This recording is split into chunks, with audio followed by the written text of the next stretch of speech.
দিন দিন পর্যন্ত একটা অক্ষরের কোনো পরিবর্তন হয় নাই, বলেন ঠিক কিনা?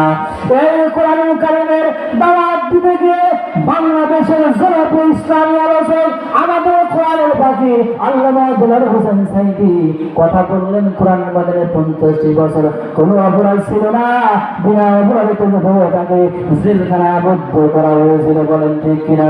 শুধু তাই নয়, মতিউর রহমান নিজামী, আলী হাসান মোহাম্মদ নিজামী, খামরুজ্জামান কাদের মোল্লা, বিএনপির সালাউদ্দিন কাদের চৌধুরী কিনা ভুল মিথ্যা মামলা দেয়া ফাঁসির দড়ি গলায় দিয়ে তাদেরকে হত্যা করা হয়েছে কি হয় নাই? ভাইরা আমার, আল্লামা সাইদি বেঁচে ছিল, তাকে ওই দুনিয়ায় থাকতে দিল না। আজকে যদি বেঁচে থাকতো আমরা জেলখানা থেকে বের হতো কি হতো না? বিএনপি চেয়ারপারসন খালেদা জিয়ার মুক্তি হয়, আমাদের জামাতের নেতা এটিএম আজহারুল ইসলামের মুক্তি হয় না, বলেন ঠিক কিনা? আল্লামা সাইদিকে জেলখানার ভিতরে থেকে বের করে নিয়ে হাসপাতালে নিয়ে গিয়ে বিষাক্ত পুশ করে দুনিয়ার পানি বিদায় করে দিয়েছে। এরপরে একটা বছর যায় নাই, জালেমের পতন হয়েছে কি হয় নাই?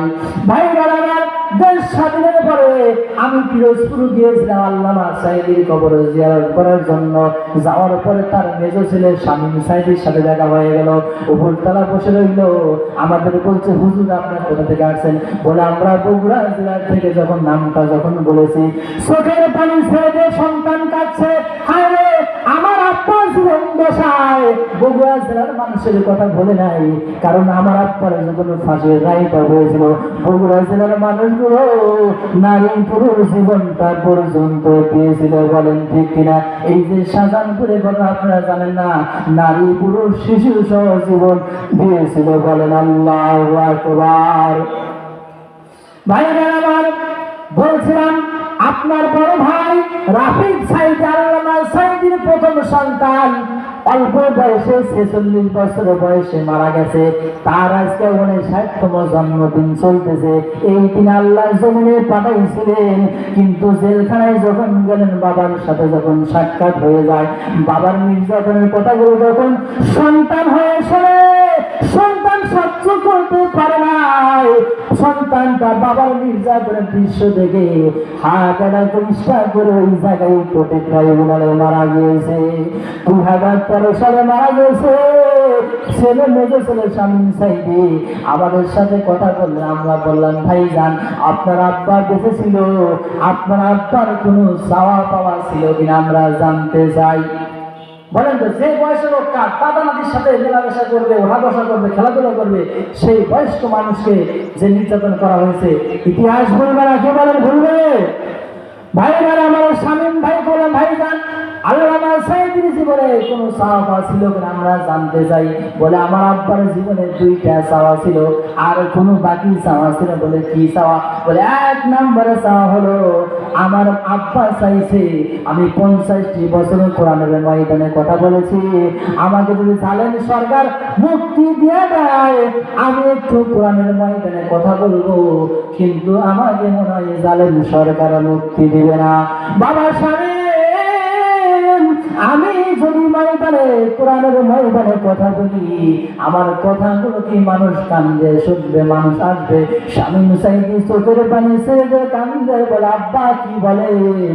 আপনি যদি কোরআনের ময়দানে যান, বাংলাদেশে এমন কোনো মাঠ নাই, যত নেতা নেত্রী দেখেন না কেন, সমস্ত বক্তাগুলো সমস্ত নেতাগুলো যদি এক মঞ্চে কথা বলে, আর আপনি আল্লামা সাইদি যদি এক মঞ্চে কথা বলেন, আপনার মঞ্চে লোক সব চাইবে বেশি হবে, জোরে জোরে বলেন ঠিক কিনা?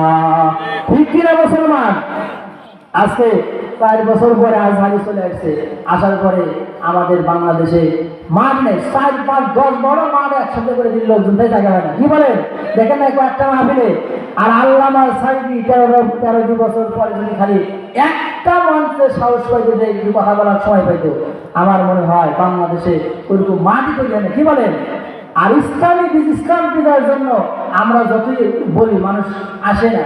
আল্লামা সাইদি যদি একবারে সেই ইসলামের ডাক দিত, আগামীর সংসদ একটা ডাক দেওয়ার সঙ্গে সঙ্গে কোরআনের সংযোগ হয়ে যেত। কি বলেন ঠিক কিনা মুসলমান?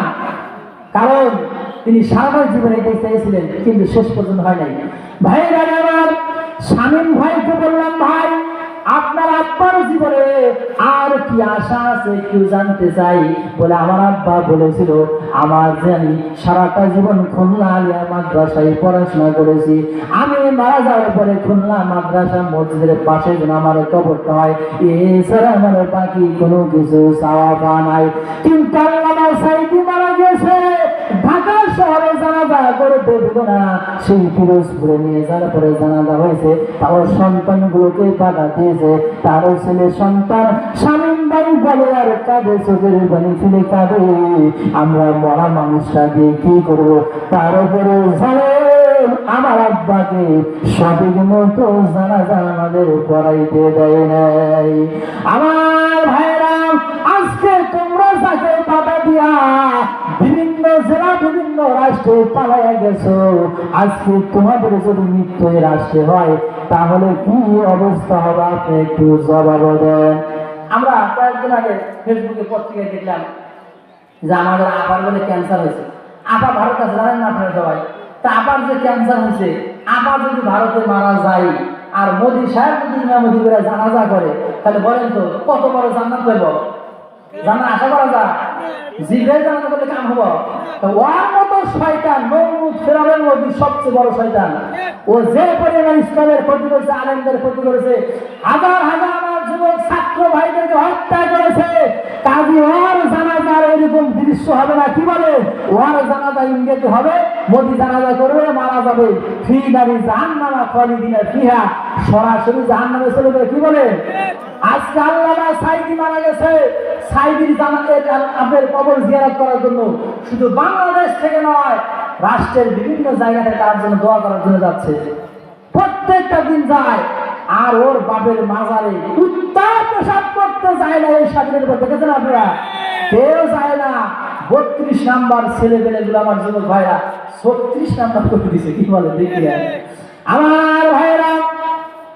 এই জন্য আপনি আগের উপরে আগের যুগে তাকায় দেখবেন, যারা কোরআনের যারা কথা বলেছে, নবীদের নির্যাতন আছে গাইছে গাইছে নাই, নমরুদ ফেরাউনগুলো ইসলামের বিরোধিতা করেছিল, আল্লাহ রাব্বুল আলামিন নমরুদকে ন্যাংরা মশা তারা বিদায় করেছে, কি করে নাই?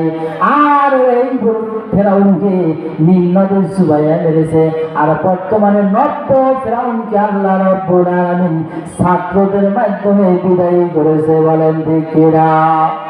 ছেলেপেলে যখন গণভবনে ঢুকে গেল, ওই দিন যদি সেনাপ্রধান যদি বাঁচায় না দিলেন, পালা যদি যেতে সহযোগিতা না করলেন, বিচার ওই দিন হয়ে গেলেন। কি বলেন? এতদিন অপেক্ষা করা লাগে বলে? হ্যাঁ, ছেলেপেলে যেভাবে ঢুকছিল, যার পর দেখলো যে কয় আমি নামাজ পড়ি, 5 ওয়াক্ত তাহাজ্জুদ করি, এলাকার জন্য মনে করছে তাই মনে আমাদের প্রধানমন্ত্রী তাই করে, যা পাইল কি মদের বোতল, দায় নামাজ মারতে পাওয়া গেল মদের বোতল।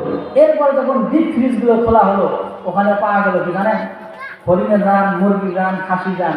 আর জনগণ বলে বস্তুর দাম বেশি, আপনারা কাঁঠাল খান।